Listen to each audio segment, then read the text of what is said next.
Yes, foyo ko bala me Uganda dare. Foyo dana weng mate nana wa yang pamono. Roma vapat. Yeah. Watching ka in reacting. Iwi yamo pamono. Ikamulok mo berutie. Konini pe mereke evidence. Itika react ya ta. Then ime mar nongolok mo bin mako kumi. Watching abilo ikum dano ka chela chel. Mageti ka por ka react ji mapekin yang tiane. Because giti ka por niang. Watching abilo ikum bloggers mona di Kenyu. Ever since they have been commenting, they just wait for negative news. Dano lo positive news mapola ta. Spraga un ki tekwo Wilfred. Tekwo Wilfred. Jacob Pachuto. En kom nying po nagilwe Jacob Pachuto ma a ki ket gum kunyo ni gerati gulu siti Kenyo. Bal mo per por tichi smartphone ni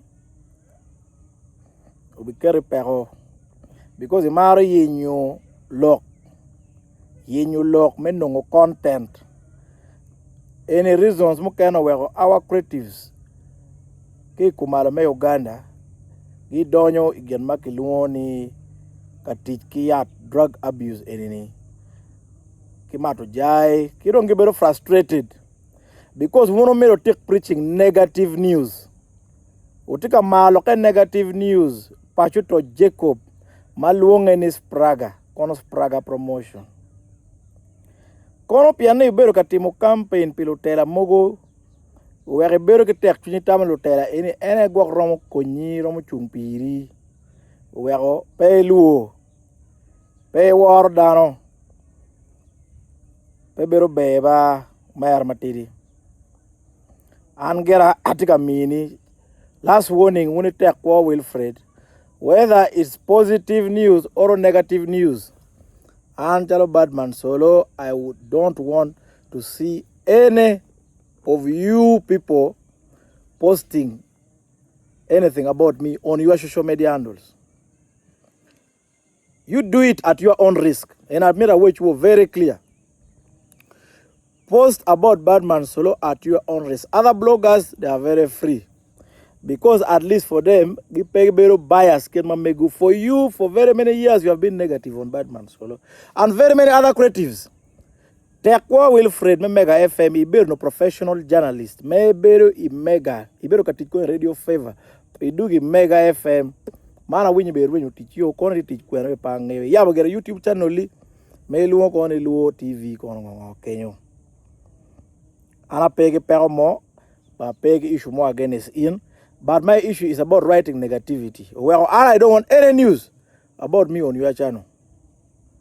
You write my name on your channel at your own risk. This is the very reason why I've decided to open my YouTube channel, Makeluoni Badman Solo, for information which comes direct from me. Because instead of you people knowing exactly the cause of something, wono tame dano chere yamata. Lokaloteno ene manigi chere yamoni. Gichara because of reasons, their phones have not been picked up. There's no one reaching out to them. There are many issues. Because you want to catalyze. Catalyst. You want to catalyze. Jimmy, we have no followers, no views. Ayela mo pere. Niano chani boss mega nero ti kumi. Eno pa ga boss mega nejo doing work chi chama. We are paying ga fonye. And get up ole I came with not money personally because no I take evidence. Choge moge kene kuma know you have the evidence. Kai pay make evidence, then you will get it very rough. I'm not scaring anyone, but this is very true. Any blogger outside there, especially warning I take a chair about Spraga promotion, kono Pachuto Jacob, madon kumbe di don't tie city no any mako gulu city karima. Cha weng chiaroka interviewing dano to spike negative news. Why don't you talk about the good things happening in our industry? Have you ever talked about the 1 billion shillings which came from the government for our creatives in northern Uganda? Have you talked about our creatives to save Have you ever talked about income generating projects like Emi Yogagi, Chente funds, Matika Bini Board Government, me educating creators, Mamegwa, Luwe Mamegwa, we are get chere, get doni association, get doni groups, we are get no support. Have you ever talked about those things? But you want to preach always negative. You want to go and get the negative news. And then in commenting in one of the social media, near Paluindo, Ana Luanga. And for me, I was invited by Monera Jerry Promotions, because he wanted information, state of the address. They wanted to know what is going on in our industry of Northern Uganda. Now, if they invited me, have you ever invited me for an interview? If you're a professional, maybe journalist or you're a professional blogger, Ana tika me warning ma girki.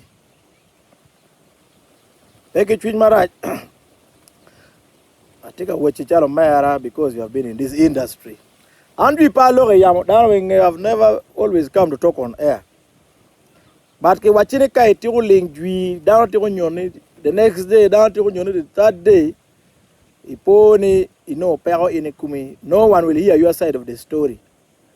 Para narito. And anata a local chalo la tela my creative industry any.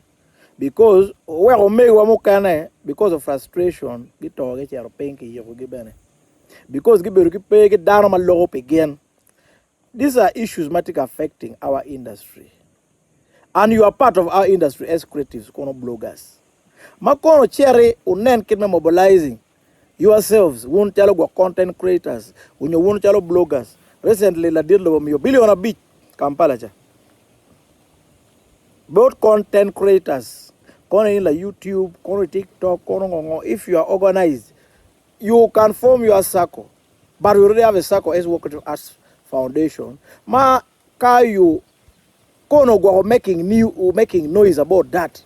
We're going to change Kampala, we're going to change Bolo Rocking, other than looking for cheap popularity in social media, need in your views, my YouTube. Therefore, I don't want to see any news, anything concerning. Because we are poor boss who will catch car, my large. And you charity do any more, my take a nano that. We are never pay war, in another war. But in a matter, I think a mini, my last warning, ask me, Badman Solo. If you have evidence, clear evidence of what you always write, you will get issues. Meno in article local mere, kai pay evidence to other bloggers. Pay charge me my pay. If you have evidence, very well. But and for Tekwo, Wilfred Gini Jacob Pachuto, Malungan is Praga, Tekwo Wilfred, Mati Meko Luo TV YouTube channel. Don't write anything about me. Whether it's positive, whether it's negative, just leave it, let other bloggers write. I have my channel here, my things will be coming from here. Henceforth, because me, I can live without you. In any way, there was no day Anabino, I pay you in Tekonya, I pay you in Praga. It can anyway. Ni Konya Kareke chilling Pierre beat. I've never. Cow chamo bought other critics, Menodo other critics, Magen Gay. Cow choy Jim made don low, no that rat. Mano tiko negative, that's why we actually tiko do an 8. Kumalame gonna tiko do an 8. Because what time they don't low, the media would help to uplift the voice of the voiceless. Konyo uplifting voice make creative industry. Gilmatica time work down on but cha weng utika miro donyi mukano miro donyi by politics or donyi by very line mameguya. Pero ka chapata cha la lu miro donyi ka wenge keli pero no. Anyway, now they kill about Jumokana because they want to be everywhere. In this world, you can never be everywhere. Kaya maglay beri emot. Pay yel jumari line no canani. A carry beri the time react the lawyer down wing. Ana tamani a me mere mache Boro meginario any. Because ever since I've been preaching negative gospel, which are downloading chalpalo, carry again, YouTube channel, carry. Aye la para. Uno mete giu. Umete. Ene ni mo be ke wa solo yang logo ba. Badman solo no pe logo ero. This time logo pitian logo ngo. Kumberi ni pecha mo mir wanda go bet kada kalwenye ken one chal one make creative arts. Instead of that, we need to work together. Me making sure ni kumberi dongba wano beri lwen pe karma like wadro yo ni ning me no more resources to our people in northern Uganda. We're amplifying voice but the creative industry ni ning chalo wandong kekeri wundo moti wa oti YouTube oti TikTok. How do you use your space unyo mij maro ba mi ni me biro blogger me chwalo duon dano mapeki winyu malo eno miro yinya negativity ki can ene obet ka preaching, which is very okay because mo gono chulo bilu kele wucham ene we katika time kumeno uno mete ano we kati YouTube kai pa bino kanongo chamo ke YouTube kai because one hustlers me straight and obero hustlers be kar malach but watika mete misinformation tema poll. We want to reduce on the misinformation maberutie cha wengi moge can wono stacking machere media and I would actually wanna well loba chuli dung ki nero ni cha wen ku tie cha wengo lo Uganda po mero chwalo message mabe wa ki wachira America kuja ilo ma wa dano to ba duong loyo wa kumalo me Uganda nyo Uganda ka ento media ge pe mo me ka choyo Jimmy Eguni dano wen tamne ka America chero ko ma yoto man gitamne be cham nen chalo pere dano chan pere ene no ni Uganda wani mati mabe to twalo mero wono preaching mabe po ngeo ngo mati Uganda wani wono miro chwal Jimmy Eguni wi yamba mo we ke neno ni don lobo kutie Uganda kai pa blaming won mo kana ni kono because pa ngeo kama wono aye pa mero blaming lo nyoro mo megu because these are things which are happening directly from you people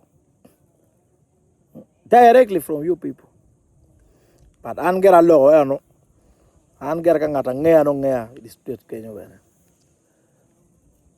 pati ka buoro ngato mo ke kan yo mo ke kan barati ka wachini kai bi choyo lokum politicians o kana magi minguni uno mede ki choyne kai bi choyo lokum luwe mo kana nyo creative arts mo kana magi ababa woni uno ye and to ananera in the past even there are some people who have come clearly we jal te ko we ga beri spraga we ga beri po cholo kum mo kana and from mete yela mo pare tawani akata loko on my behalf chalo badman solo ni koya I don't want any artistic platform mega and there are those other bloggers who can put about us and you are the actually reason why whoever other clients get affected. There are other reasons because of that. Charles Praga, you are one of the reasons well for us as Work With Us Foundation, we had to come out of the Awilo Logomba concert. One of the reasons. Because they gave you the work to do to post about Awilo Logomba. You cherry choy, you tag other sponsors, but you leave out Work With Us Foundation. You choy mere chamu karadong karagulu di you tag they no ni kwaki di mo choy many work. Without tagging, you leave it there. All those things are being observed. You may think you are bright, but you are not bright than the people who can me. Well, to information, be many young Dara Ereni, one chalo work in the one chalo Work With Arts Foundation. We are not part of the Awilo Logomba concert. We have withdrawn. We are not part of it, and that is one of the reasons. Because we believe in our beneficiaries, our members who have registered, who are saving with us, should be the first beneficiaries. But we don't want to work with people who are negative with us. We cannot work with you when you are negative with us. We cannot be on the same business or the same genkedu. Because when you are with us, you want to pretend you are smiling. You are hypocrites. To you speak up your mind, but you're always preaching negativity. Ever since, because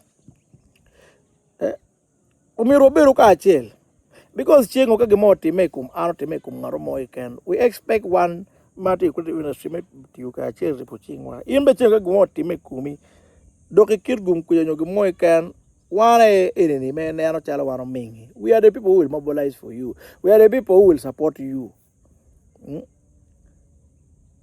En politicians mo kan ma tika tamuni gibi bering because gwake karo kuyi bering kuma. You may be very shocked. They might be overwhelmed at that time. Because Dano Wang, politicians for everyone. Whether Pingato supporting and or Karo Queen supporting and pay tamni, you can personalize a leader in a community. A leader in a community is for everyone. And you should not use that because you think you are close to a leader or a politician. We are doing any time do mi ruchuin kumi we renywa ajo mokane kichero kap preaching negativity. Anu na bini yamo ma biro ka lock ever since. Pa lota tons padano me lock pa pat but cha mokane no miri gera o miri da wek dano win lock because cha nga in lock o mod my mul dano take it for granted. Dano weng pe logo at the same tone in this world. Rubang trio dano pa pat. So until the mere abino mere just yo mamul me waju it's Praga pajuto Jacob pange but kid gum kame aki ye takwal Wilfred pange eno gena ngeo mere kome eno biro ka teach present ma beara da ma kwan le ba chwele mu chwin radio mega ma kwan le ba chwele mu chwin igere be pange koma chel ngowe ri wa teach ma megi asoling mere te to wa wan me street wa asoling jimeni in Dano my team with journalism, mass communication. I don't know. I don't know. But you are a very great presenter. Me kwano kwana lieli, kwano kwana ngoma beara da ya favor. E kwano beara da ya mega. One or two the biggest radio station kumalme Uganda. You imagine kagira mundo ngika teach kuno. Then in losing teach mamegi. Anero perwata mabedo twal. So an pamira lok maduong. Barata wane pera tek me nyango ngato money kong wiye because ka iti mo jeme yamo kono beru be namba chima po go na manjiro mi no tum ke yamo gi moy ken ma ere we yamo tum ke yamo ena we kan jara wachini ka ngata mi promise we yamo o mirbo loke bo tum ke yamo ka po meeting the promise or the pledge if the person cannot communicate effectively. Ponga gana gana communication. Communication but tell like go and chim no go ne when you tell any communication. Because communication can never better communication capacity effective. Ka ana logo communicate akwela logo akwela ngachane po wi. No ana communicating. No an pa communicating kiro mo ke kan. So an pa mira log maduong but Praga Jacob Pajoto malunga ni Praga. You know, but you work both fans one megi you work both nga ma megi which is okay. An konya work line a mod. Ti mabe ichero ka interviewing kona nga itika ketu an pa mero nya on you again. This is what I'm telling you. Timbo jumukane. It didn't know. That is to me. TK Tekwo Wilfred kono meluo TV ini ano channel ne ano kera boss gora bako doge kere pe kera platform mamegi pe kera iwaje ne ine ma gerge camera ne yes but kan ngato money red gi money is the original owner we pe kera infirmity bo me kera yes ira ona jala ken ganger which is okay aran ka we pe kera pe ba lami. Because ala dir nyimu ke wachene gana la dir nero ka obera tena karo yer malo mena Nigerian proverb penero that are ga neno wuti ga rage manno cause kumbe de chilling obine wo ku jama kono chero uden chente ukonyu we improving level me ber blogger wune unong jebe equipment mabeju unong content mabeju content duan ta mo romo chero kere ka makone ma down food viewers wono no loge fam matie ikomara me Uganda ke kod mudugu ka in chere mako for example poultry project i chere mako piggery projects ma bulu ma mego getiga yele kere ma wono bero kere yampa mono po town romo inspiring bulu mu kene mano gwa gitigi ngom mu kene be gitigi chiente but pegi ngeo ngom er gin gitim gi chiente no bero bedo lutua tekwo Wilfred tekwo won ki Jacob pajuto Miss Praga aren't paying allocate on any personal issue or personal word, but the issue is I want you to change. Because I can't no complaint to be me. I'm talking right now also as a leader and your brother. Because they have been telling me,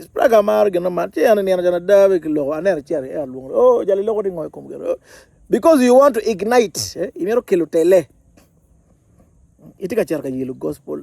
Yankee menga ma yango beri sudoka we are gospel music mane we don't Yankee daktika Ermon ke is other creatives because we in the creative industry a carry one thing of balakin wow we need to support one another beru chalo you are fight for your other colleague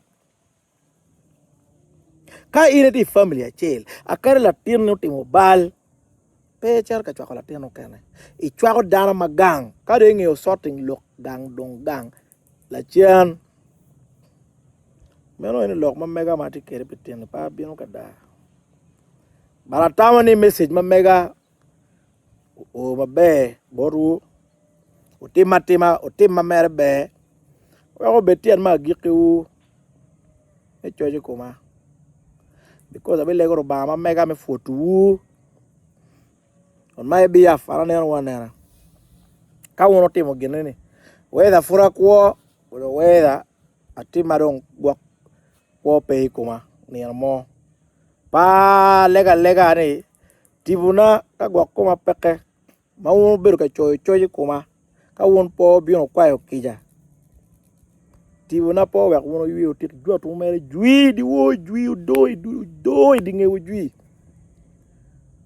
ka mere won gwoke an gwa ko na rain before one because I don't mean look my mind when I'm alive because pa mero kongola money mangato money koro ngaro money ko le ruenchi erwa oh ngaro no kerebe mada oh bad man solo kerebe mada and ko ngaro money ko you cannot even talk to the person physically and these are the issues why I've decided to come because we have a lot of hypocrites in the world for ngaro money ma food ko pe ko ngaro money ko no ruenchi ni yang cher ka liele ni oh ngaro no be mada ngaro ada ko ngaro money or ya pero celebrating kong yom twin kong pangaro mo ko pero beru kere ka che so pamela lok maduong but area gerne kangat ma winyo lok no winyo bible be wajene ngat ma winyo win one word is enough for a wise man for a matter darwe me ko me Uganda bet YouTube channel ma mega me winyo lok ma direct keyboard and kachwinyi mero winyo ne unyo facts mano berutie industry ma megwa eneni kido iko mala me Uganda because one kumbe one chalo bulu one dong ene watilo tele mero le ko jomo kene to tele mo kene magitie wega nero jamo kene wa lo tele no ge beru pegi ye ani because do ge nero jomo mer ge wega ge tele peke unero mo charo ko ya fudu ga chung bonero mo bo olo honorable mo elo tele ma twinyi ya chule kan maro ngono lego ni 2031 bene weke wa yo wek bulu mo kano donye tele bape kumbeli ni konye guiding one chara nyim kay ro beru be won lo beri ene ya wa ma wano beru kere chalo dana magang ni watikilo tele wa magede ka chara nyim ma pegi mo megi beri lane ma megi gi pegi mo me lok ma pe concerning gen wa melo tele ma tiku meno ana foi matek Obama meti ugum